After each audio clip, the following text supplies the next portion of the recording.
The Nord has occupied such a unique position, almost an unargued position, as the leader in the stage piano space for so long that the idea that something that didn't have a Nord name on it could suddenly come up and, vie for that position seemed almost sacrilegious to a lot of people. But having now spent hours in front of both of these instruments side by side, here is my take. At worst, we have two instruments that are slightly different, but quite equal competitors in this space. Anyone who has taken a look at the V-Stage and still goes back to the Nord and goes, oh man, the Nord is like infinitely better than the Roland, has just missed the boat.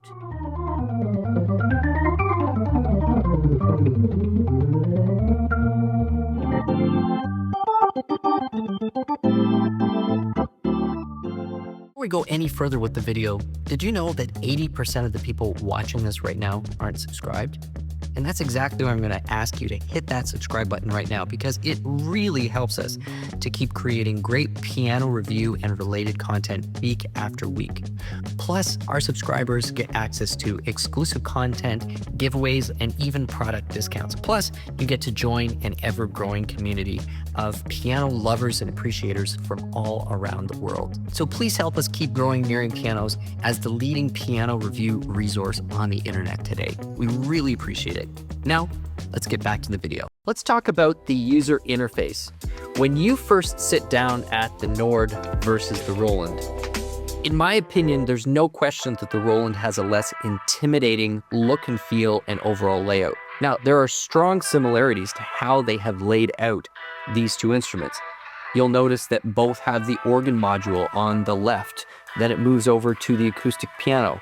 Then we've got the E-piano split out from the acoustic piano, which is a little different than the Nord, and then the synth section further to the right, and then the effects. So while the general approach to the layout may have some strong similarities, how they actually execute on this is quite a bit different. So here's the key difference. What Roland has done is they have tried to, strike what they felt was the best balance between physical controls with quite a bit of depth that you could access within the menu when needed. When we take a look at what the Nord is doing, you'll notice that they have two smaller displays split up, with the synth being its own, and then the main one over here. But this main screen over here really doesn't actually give you a ton of detail or a ton of depth. What Nord is trying to do is keep as much of the control of this instrument directly accessible by physical control as possible. Now, what that does is it creates more complexity with understanding the layout and the various shortcut keys with that physical control. With Roland, you sort of got very distinct layers of complexity that you can get to depending on who's using the instrument and what layer of complexity is needed for your use case. Now, because of what I've just described, there's actually a much deeper layer of editability when it comes to the organ sim, the acoustic piano sim, and the Rhodes sim on the Roland than what's actually available on the Nord. For example, if we take a look at, say, the organ simulator, and specifically maybe the rotary speaker and the various editability you have on the Roland, let's say that we're going to go in to the rotary speaker, and we've got a shortcut command that takes us straight into the rotary edit. And we've got everything from our speed and a break, mic distance, amp distortion, our woofer slow speed, tweeter slow speed, woofer fast, tweeter fast, and then the speed up and speed down, as well as the mic degree, which you do have some of that control in the Nord, but not nearly to this degree. We also get the same level of editability on the piano. Now, this is because we are actually bringing in the V-Stage piano engine into this. So we've got all of those parameters as well to access. So that's going to give us things well beyond just our basic resonance engines. But we've got things like, lid open, close, hammer noise, duplex scale, cabinet resonance, soundboard type, really a huge level of editability, individual character, per note editability. So for people who are going to be using the V-Stage or the Nord stage for a lot of acoustic piano work, there's really not much debate which one is going to give you the wider range and the more customizability with that voice. It's for sure, it's the Roland.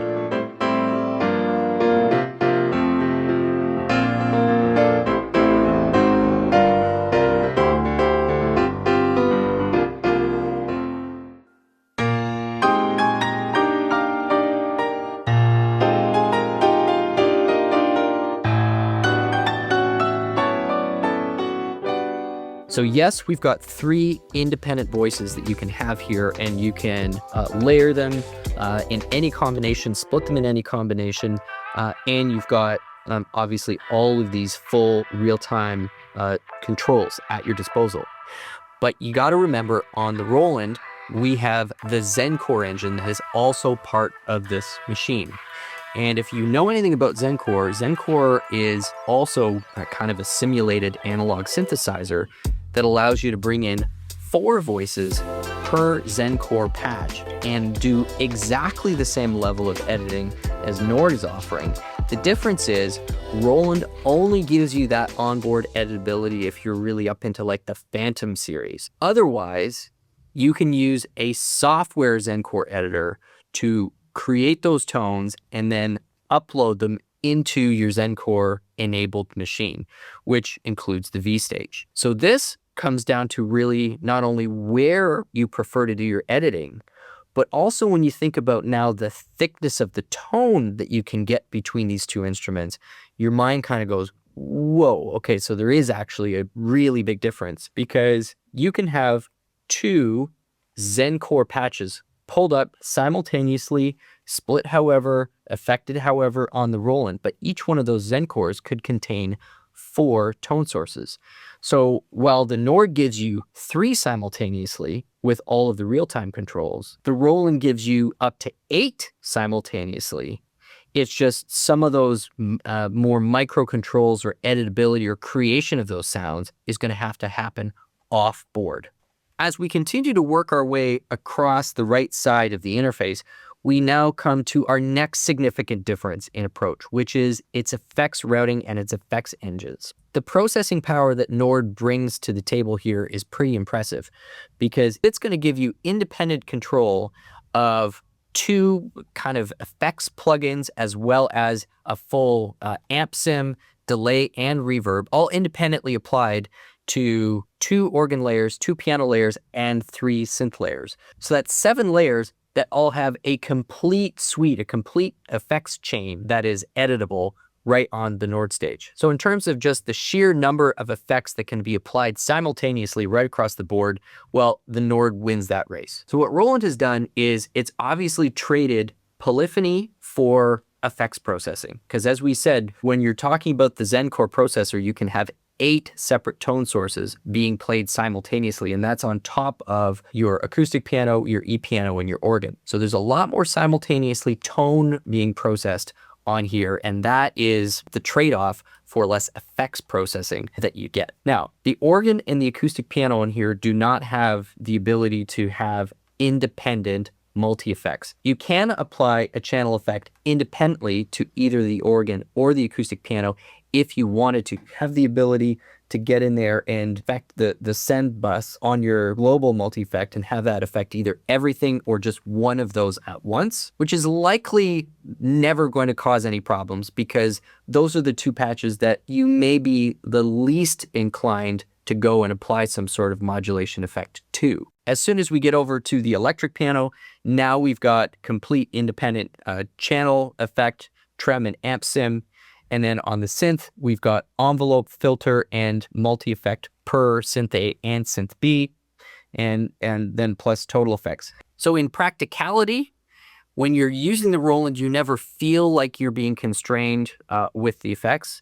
But hypothetically, when you're looking at the Nord, there's no question that if you really had a specific need to apply independent control of every single one of those parameters simultaneously to every single track, well, this definitely gives you a little bit more bandwidth that way.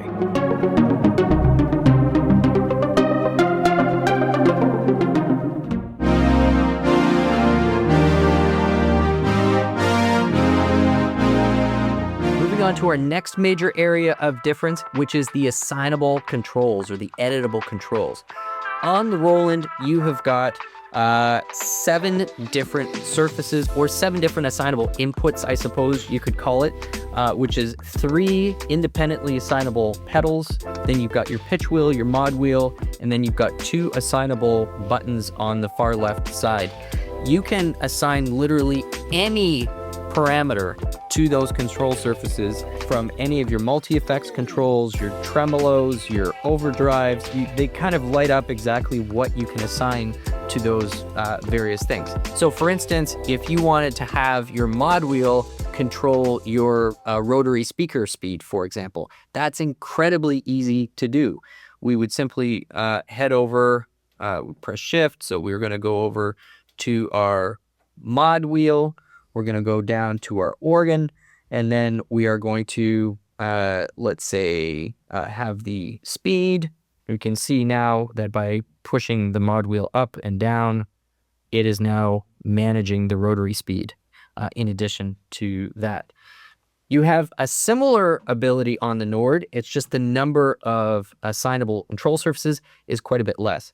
So on the Morph Assign, we've got the wheel, which is assignable, and you can pretty well assign a huge range of options there. You've got Aftertouch, which is assignable, as well as one control pedal, which is assignable. Now, rather than having 3 assignable pedals, what Nord has done here is pre-assign them so that it's the organ swell, sustain pedal, triple pedal, and then the one control panel. So I think from Nord's standpoint, they're like, well, we already have so many on-surface controls here. There's very little that's buried in menus. Why would we really need to have a great deal of controllable surfaces? The surfaces are already there. So when it comes to connectivity and ports, we've got some significant differences between these two machines. Let's first start with the Nord. On the Nord, we've got 4 assignable 1/4-inch audio outputs. So that, could serve with like a left-right to a main, and then say a left-right to a submix. Then you've got several kind of determined pedal ports. They're not really assignable, but it does give you the options to get lots of accessories here. And particularly, I would say it's tipped towards organ use as well as synth use.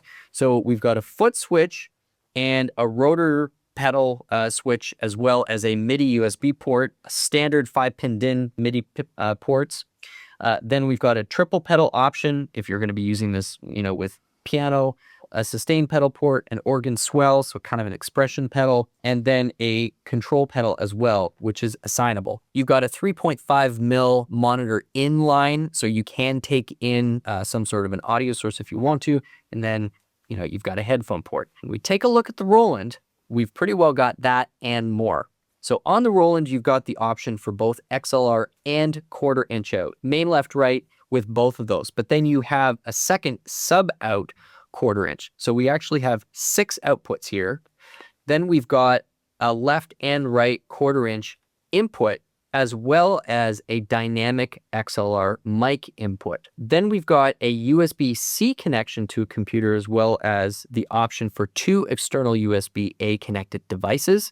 And through that USB-C port, we have a full USB audio interface built right into this, which is simultaneously going to send a DAW, MIDI information, and discrete audio information for every one of the various channels on here. Additionally, it's got a built-in, right off-the-shelf integration with MainStage, which is really easy to use. I've seen this demoed, and it's quite intuitive and super easy to get this set up so that you can access both the internal sounds and all the internal modules, as well as simultaneously access your external MainStage as a tone source. And finally, let's talk about build quality.